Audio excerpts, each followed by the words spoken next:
fiction, science fiction, horror, fantasy, crime, LGBT, thriller.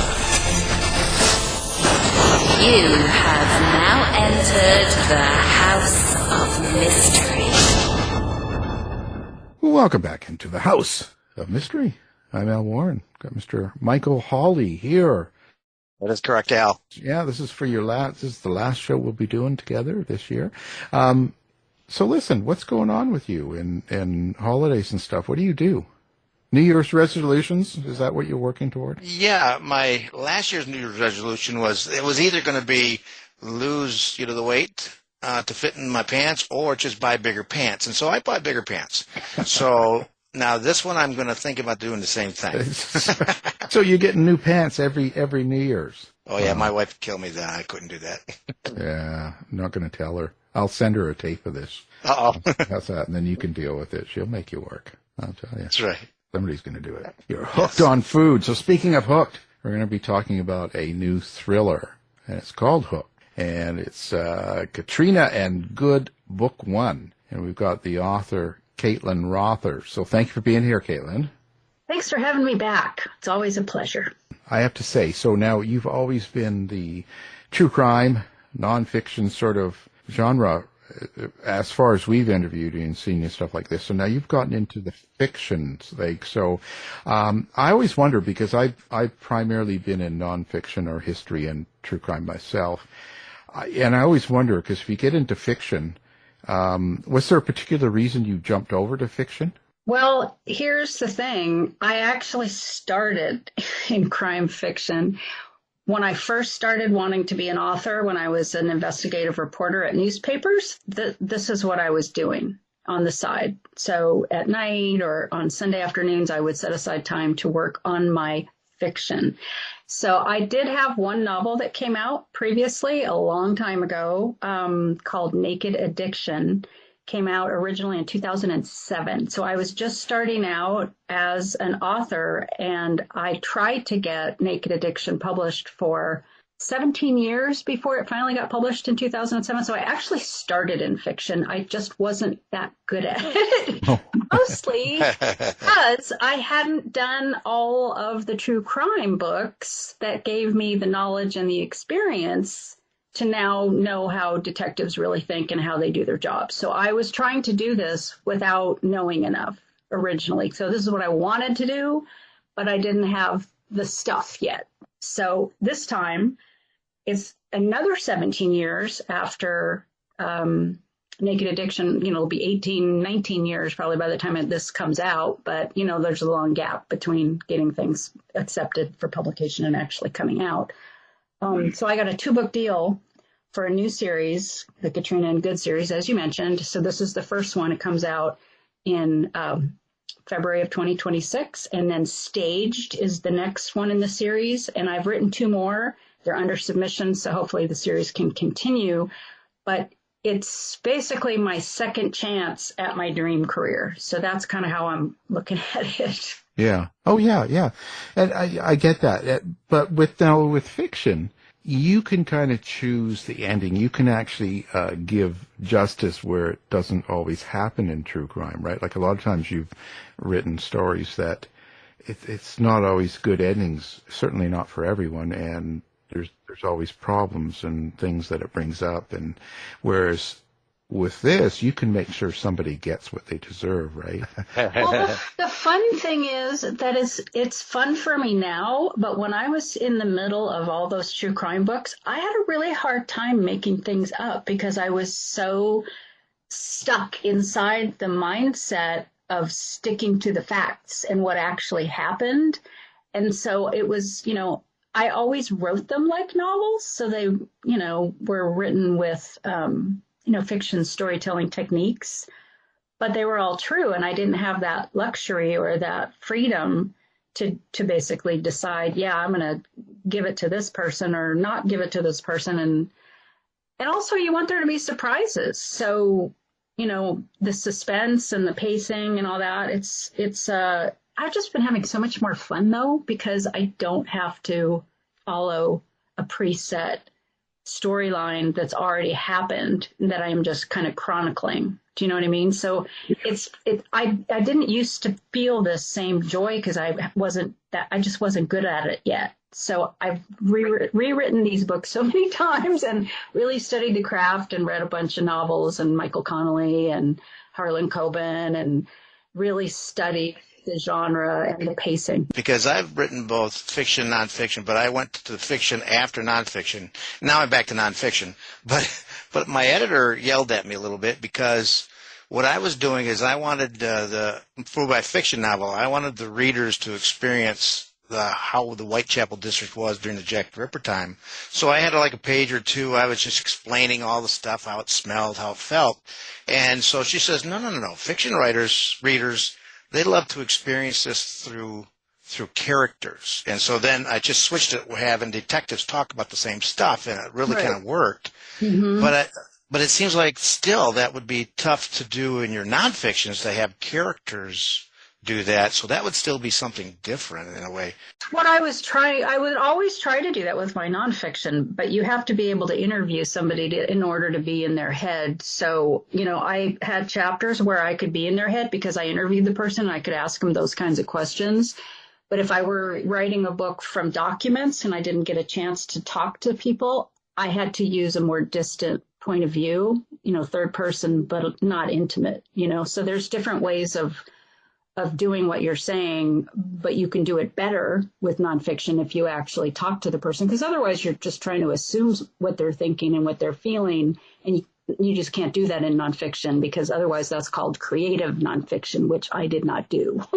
I did narrative nonfiction, which is where you don't make stuff up, right? Like Truman Capote, he made up a lot of books. Like I opened that book and I was like 2 pages in. I'm like, I'm not going to read this. He's just making this up. I could tell he was making it up because as a person who did research and knew what the limitations were, there's no way he could have known those things. You know what I mean? So. Yeah, he was writing for effect, wasn't he? Yeah. And some people think he was like a genius, and I just got irritated because they call it a true crime novel, which is an oxymoron. It always makes me insane when someone says, "Oh, a true crime novel." I'm like, it's either a novel or it's a true crime book. It can't be both. I'll make it that way. Well, but your characters, because when you write fiction, and we get into this, I always ask quite often when we talk to fiction writers, and it's like, well, so how do you experience your characters? So Katrina and Goode, how are you, do you picture them? Do you hear their voice? Do you see them? Like, what's your experience when you write them? So Ken Goode is the surfing homicide detective, and he actually is in Naked Addiction. So when I wrote my first novel, he was the hero, okay? Katrina Chopin did not exist at that time. So I had another reporter named Norman Klein, who actually is a recurring character, but this is a new series because it has Katrina Chopin as a new character and they play off each other. So it's a whole different feel to the book because before he was kind of like the lone wolf. Now he's got this female investigative reporter to kind of play off, and they're attracted to each other immediately, but he doesn't know she's a reporter until the next day when he sees her show up at a news conference at the scene where he's investigating these 2 suspicious deaths. So I've already pretty much come up with the detective character, and took many, many, many, many years of trying to get that right. I mean, and like, when I did it as an amateur, but I interviewed people. I interviewed surfers, I interviewed detectives, but I kind of put myself into him. So he has parts of me, and Katrina Chopin, obviously, I was an investigative reporter at newspapers for almost 20 years. So she clearly has parts of me as well. So but they have to be different, right? Because one's a man and one is a woman, and the voices have to sound different. And so, yeah, I basically just pictured who he was already. But again, 17 years later, I'm a kind of a different writer now. And so my version of him and my vision of him had to change too. The time hasn't really changed, except I've only moved it up a year. So this book is set in 2015. And the reason that I set it in 2015 is because I wanted newsrooms to still exist. And I'm basically, a lot of what I'm doing with Katrina Chopin is it's a nostalgic view to a bygone era of journalism, old school journalism, where we still had newsrooms that were full of people. You know, we had glass offices where the editors, where you could see them talking to each other, you know, throw a chair, yell at each other, you know, whatever. You could watch everything. It was like a giant fishbowl. And the reporters all sat in these open areas arranged into little cubicle areas that we called pods. So you had your pod mates and you could just ask each other questions. You had to listen to each other's phone interviews. I mean, it's a whole thing that really doesn't exist anymore. And so it's a throwback to that, and it's a tribute to that, because I really miss it. And I've been talking to other former newspaper reporters, and we all miss the newsroom. So that's what's going to be fun about this book. So it's not just the character, but it's also the setting and the mindset, you know, that we don't have these days. I mean, it's really sad to me that, you know, journalism has changed so much, but also the people who are in journalism, you know, I sometimes wonder, you know, where they're coming from ideologically. And it's like, we were all taught to be objective and neutral. And today, you know, the divides are so ideological and political and divisive. And there's so much misinformation and political talking points that are, you know, presented as news. And so I kind of wrote it from that standpoint. So my two characters they're good people. They're good people with ethics. Impossible. Detective is trustworthy. He's a good guy. He does things for the right reason. They both have a really good, strong sense of right and wrong. And they both have some things in their personal lives that draw them to each other.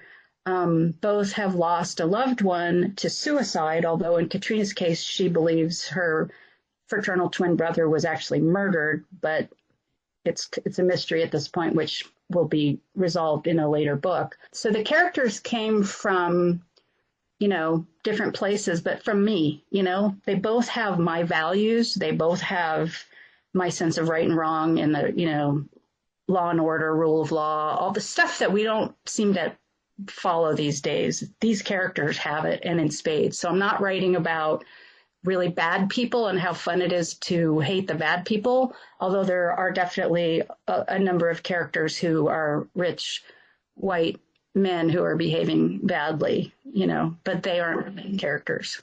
Yeah, no, and if it becomes a movie, you could always use Michael. That's right. I own an island. Yeah. Yeah. Staying away from people with islands. Yeah. Okay. I know, it's just terrible. Oh, anyway. Well, but is it difficult writing in the point of view of the male? Does that give you a challenge? I mean, of course you've interviewed bunch of men. It did when I started, when I was a young author still trying to find my feet. But now that I've written more than a dozen true crime books and I have interviewed male homicide detectives, I've read their investigative reports, I've listened to them interview suspects, I've watched them at trial, I've talked to them personally, I've done my own interviews. I mean, I have so much more context to draw from now that it's so much easier, actually. I mean, night and day. I like I said, when I first wrote my first crime novel, I just didn't know all this stuff. So it's a lot easier today. The tricky part is, you know, I need these characters to be different because they're male and female. They have to be different people. And just because I feel like there's parts of me, they can't be me. They have to be different people. I've developed their voices in my head now. I mean, and who they are.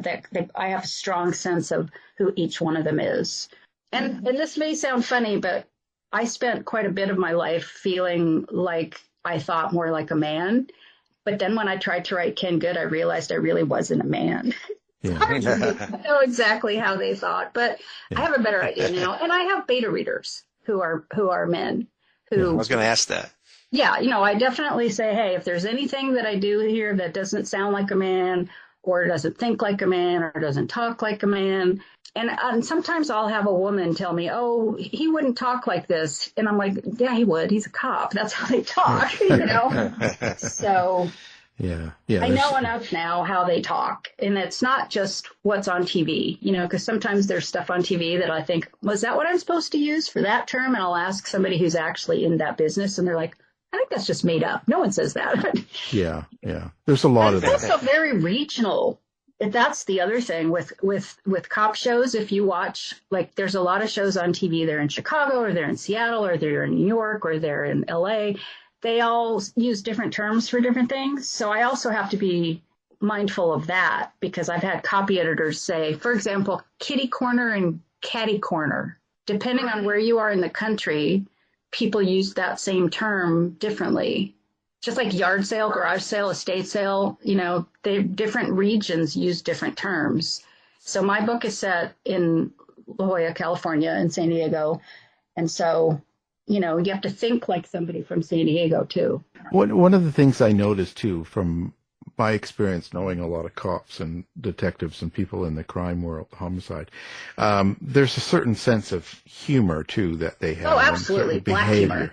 Yeah. And cussing. And I find a lot of that is kind of edited out of shows. Yes. I actually took out the F word in a bunch of places because I thought, what do I want to use the F word, or do I not want to use it? So I don't know. It was a tricky thing. So I used fricking, or effing, or, but I did use shit instead sometimes, but I don't want my books to be full of cussing. And apparently that's really offensive to some readers. Yeah, so I try to be mindful of that, even though cops use those words all the time. And so do reporters. They cuss constantly. Yeah. So, because we do a lot of crime writers and stuff, and there's people that are cozying up, when they're writing the crime now. They're softening it because they don't want it to be offensive, and sometimes it loses the feel of the real character for me. So they become too, I don't know what the right word is, but they become too polite, too mannered. Yeah. Well, my characters are sarcastic, and they don't trust the media. The cops don't trust the media, talk behind their backs, and they're always trying to work against them. And then it turns out that this reporter ends up getting information that they can't get, and they don't get. And they're like, how did she get that? Why did that person tell her that? And they wouldn't tell me that. So there's a lot of competition because they're both investigators working on the same case, but from coming at it from different places. And the reporter has no access to evidence, and the reporter and the detectives have no access to people who don't want to talk to cops. Do you know what I mean? So I have tried to use that as a good way of instilling a sense of conflict and tension between the characters, the two main characters. And then added to that is this romantic attraction, which they are not allowed to pursue, because ethically, reporters are not allowed to date people who are their sources, and especially not in a case they're covering, When you write a fictional crime story, is there a subtext in this? Is there something you want the reader to take away from it? Is there a meaning? And it might even happen organically. It might have just, you're writing the story and it came out where there was some sort of a subtext, some sort of a real meaning. Well, to me, because I grew up in La Jolla, this is where this series is set, and went to the high school where my parents did not have a whole bunch of money. They were not doctors and lawyers and real estate agents and, people who had a whole ton of money. And I grew up around a lot of people who had money, and they did not behave very well. And there was so much emphasis on clothes and how much you spend on your clothes and your car and all that stuff. So I have always carried with me this sense that materialism and greed are just not good things. And money, is not always a good thing, and it can corrupt people. So I kind of bring that as a backdrop to this whole series. And also there's a theme of addiction, which I hope I can get my last book in the series that I've written published, because like Naked Addiction, which was supposed to be the start of the series and it just never happened. Like I said, that just wasn't going to be. But addiction has always been a very important theme in the true crime stories that I choose also, but in this series in particular, the fun part that I got to do is I invented a sex drug. So the two people who are found dead in the beginning of this book, the evidence just doesn't make sense. It just isn't adding up. Things are contradicting each other, and it's like, what is this? Is this a suicide? Is this a double suicide? Is this a double murder? Is it a murder-suicide? What is this? Because there are two bodies. Turns out they're father and daughter. And the scene seems weird, problematic. I don't want to go into too much detail because I'll give it away. But the female victim has a history of addiction. Katrina Chopin's brother, who's the one who we don't know if he's killed himself or if he was murdered, he actually knew this female victim, as it turns out, and another guy who's in the story. They were all in this treatment group together, in drug and alcohol treatment group. And their parents all knew each other because they were in a family support treatment group. So there's a whole aspect of addiction that is underlying this whole thing, and greed again. But this drug that they're trying to get passed by the FDA is a sexual enhancement drug, which I have made up. It does not exist. So it's like a Viagra, but it has a psychotropic aspect to it as well, because Viagra, it just really affects you physically. So this is a drug that doesn't exist, but it would be really great if it did. And it basically just perpetuates that feeling of infatuation and attraction and newness that you get when you just meet somebody and you just have that great feeling. And then you get hooked on it, right? Because it's sexual. How could you take a drug like that and not want to take more, right? And if people are thinking it's going to really change their lives, these old guys in the locker room at the beach and tennis club are all like waiting for this drug to come out so that they can go out and get a trophy wife, right? When it's really supposed to perpetuate long-term relationships, that seems like maybe that's not exactly how people are going to use it. So there's a whole theme of addiction, and there's this whole underlying theme of materialism and greed is bad. So that's kind of the backdrop that where I'm coming from when I wrote this story and conceived of the crimes that you'll see. So did you have La Jolla Cove part of that? Because that's where I learned how to scuba dive, is La Jolla Cove. Well, Windansea is the place that is featured most prominently because that's where Goode learned to surf with his sergeant, who was actually a childhood friend. The sergeant taught him how to surf at Windansea, which is actually a famous surfing spot, and it's not really welcoming to tourists. So it's a very local spot. And if you've heard of Tom Wolfe's Pump House Gang, that's like a block over from Windansea. So I grew up in La Jolla. I went to La Jolla High. I actually lived on the street that leads down to the pump house. I've spent a lot of time at Windansea. So my surfing detective, that is his home away from home. And he's like a homing pigeon. Every time he just goes there to think, he goes there to watch the waves. He goes there to surf at dawn. So there's a whole thing about Windansea. But the Cove actually gets featured in book number 4. Ah, okay. And La Jolla Shores is in there too. And then there are other places, other local spots, Balboa Park, Mr. A's, which is a famous old school restaurant here where you can sit in the restaurant or on the patio. You can watch the planes fly in, land at the airport. People like to do that because they're right close. They look like they're about to shear off the top of the roofs. I was in flight training in San Diego at the time, so I was a Navy pilot. So I lived on Coronado. That's why Death on Ocean Boulevard, your book there, that interested me because I was there. Well, the climax scenes, I don't know, I didn't count them. I probably should, but there's like the last, 20% of the book takes place at the Hotel Del. Oh, okay. Yeah. There's a whole bunch of scenes there, the different rooms and the elevators. The other reason I said it in 2015 is before that renovation they did. I just went to the Hotel Del, and so much has changed since I wrote the book. Yeah, they changed those antique elevators. They changed all the rugs. They redid all the. Jeez. They did a whole bunch of stuff to just change it. The wallpaper, the rugs, everything looks different. And they changed all the boutiques, and they've replaced really cool old bars with, sweater shops. And I'm like, How rude. it's very different. Yeah, of course. Yeah, that's how it goes. Things change. But it's fun to write about local places that people can recognize. So do you like writing the bad guys in fiction better than the bad guys you write about in nonfiction? Is it a different game for you? Well, I mean, I'm writing from the standpoint of the good guys. So yeah, there are definitely some bad guys in here. But there's one character who I love and who other people who've read the book really love. He's not a good guy, but he's not entirely a bad guy. But he's like never seems to be able to do the right thing. Like he's ethically challenged, but he loves his daughter, that kind of thing, or he loves his son.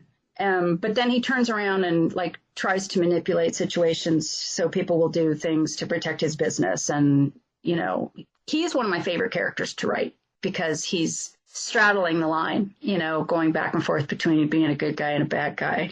He's fun. He's fun to write. I try to make my characters three-dimensional. So, because I don't like black and white villains or black and white good guys. And I did the same thing with my true crime books. I could have a victim of a homicide who, I'm not saying, oh, well, I'm blaming this person. This is what got him killed. But there are some things that maybe were not such great choices that put him into a situation where he ended up getting killed, So it's not his fault, but if he had done this and this differently, it might not have happened kind of thing. So I've always tried to do that. I've always tried to make three-dimensional characters who are not all good and not all bad, because otherwise they just come out being cartoons, Like I've been reading some books lately because I feel like, okay, I've got to read the competition. I've got to read these people who sell. And I'm reading and going, this just is like a cartoon. This is like, these are cliched people who don't have depth. The female characters are not real. This man is writing a female character and he doesn't understand women, So I really try to make my characters real and human and not, one-dimensional or even two-dimensional. I want them to be believable. My wife was my beta reader, and she gave me both barrels. And no one's going to read this book.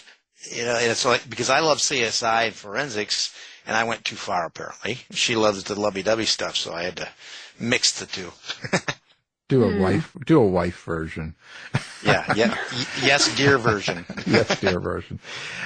So you've written all 4 books already. I have written 4 books already, yes. So 2 of them are under submission, but my editor really, this is Thomas and Mercer. They're an Amazon imprint, and they have a lot of marketing information available to them and their algorithm and all that stuff, and the numbers really matter. Well, the first book hasn't come out yet, so they don't know how well it's going to do. So I can't blame them entirely for not wanting to buy the next book or 2 until they see how the first one does. But it was a little frustrating because I worked so hard to get them done, and we all need to make a living.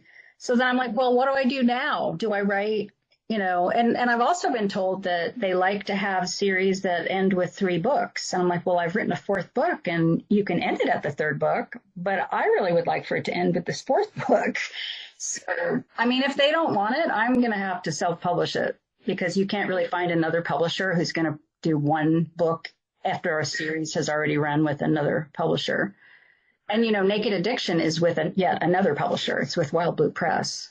Okay. Did you have all 4 of them kind of, do you do it all together? You kind of know when you're sitting down to do this, you kind of know where it's going to begin and where it's going to end at book 4? You kind of No, I didn't actually. No? I wrote the first book and then I was waiting for my agent to read it, and it was taking a really long time. And I was waiting for Down to the Bone to come out, which was delayed 3 times. And I was kind of going insane. So this was my only way of staying sane, was to sit here and write these books while I was waiting. And then I got the second one, and then I thought, okay, what do I do with the 3rd one? I know I didn't actually have them all, because this is my first series, really. I've tried to do it before, but like I said, I didn't know what I was doing, and I've learned a lot. So. But book 4, I always kind of had in my mind, and that's to let the drug come out, to hit the market and what happens. The first 3 books, have their own story arc. And so book 4 still has the same characters and everything, but I wanted to take it a little further. So I hope that they'll relax their 3-book rule and go for the 4th. But yeah, after the 4th book, I really didn't know what I was going to do. So I think I either have to start another series or a standalone, which is kind of where I am right now. And I've got something sketched out, but I haven't started writing it because I've been taking a break. So you're not going back to true crime then? Or, nonfiction, I'm sorry. Well, I actually have tried to start a couple, and it's just so difficult these days for so many different reasons that I could talk to you for about an hour about. But I do have one in mind. There's a woman who spent 20 years in prison for a murder that she always said she did not commit. And she got out during COVID, and her attorneys found a bunch of information that clearly showed that the prosecution and the detectives did a pretty poor job. She got the Innocence Project involved, and they were about to try her again a second time, and the prosecution pulled their case. And so she sued. She took a small settlement for some personal reasons. And so I'd actually really like to write her story, but she's talking to some other writers. And so I don't know what's going to happen with that, but I hope that she and I can work together on that book, because it sort of kind of would be a natural progression from Death on Ocean Boulevard down to the Bone to this book, because it's the same sheriff's department that keeps doing this stuff wrong. It's a criminal justice reform kind of a book, probably part memoir, part true crime, and like a regular true crime book. But there's a part 2 because you get to follow her all the way until she finally gets exonerated, which is cool, That's the investigative reporter in you, isn't it? Oh, yeah. So, I haven't completely given that up. It's just really hard to find a good story that really interests me at this point. I've written a dozen already, and they're all different from each other, but I don't want to just write about any old case. It doesn't do it for me. And it's just really stressful and hard and doesn't pay that much. And so this fiction seems so much more fun. Go just for enjoying the break, Yeah. So I don't know. I tried to write another book, and people just, they don't want to cooperate. I don't know what it is. They all think they're going to write their own book, and then they never do it, but then they don't cooperate with you. And it's like you spend all this time, and they say they're going to cooperate, and then they don't answer the calls, and they don't write back, and they want to be paid, so it's just gotten to the point where it's just, diminishing returns. So I don't know. We'll see what happens. I don't say I'm done. Like I said, I'm hoping to work on this new one. So we'll see what happens. Yeah. Fantastic. How do you like people to contact you? Do you have social media or website and all that people can come find you? I do have all of the above. I'm on every social media platform you can find. And I'm always happy when people want to reach out and say hello and tell me what they liked about the book, or sometimes they tell me what they didn't like about the book. Yeah. And I also sell books out of my house if people want a signed copy and they can't get a signed copy at their store. So they can email me through my website, and I'm happy to do that as well. Okay. What's your website so we can give it out to everyone? It's https CaitlinRother.com. Perfect. We'll have that up. Or you can even do CaitlinRother.com. I think you'll get there too. Yeah, nowadays. I'll make sure it's all up on our website so people can find you. And February 1st, get out there and get it. Book 1. You'll be hooked. Yeah, I hope everybody will pick it up. And anybody who's read one of my true crime books, I have had people who've read my true crime and then read my crime fiction, and they liked it. And they said that that's not always the case, because not everybody who can write true crime can also write a good novel. Are you talking about me? Yeah. Again, it's trying to keep you down lightly there, It's just like, well, anyway. So we've had a pleasure talking to you. The book Hooked. It's a thriller. And Caitlin Rother, thank you. Thanks so much. Nice speaking with you, Caitlin. You too. This has been a production of the House of Mystery Radio Show. To find out more about our show, guests, or hosts, go to our website at houseofmysteryradio.com.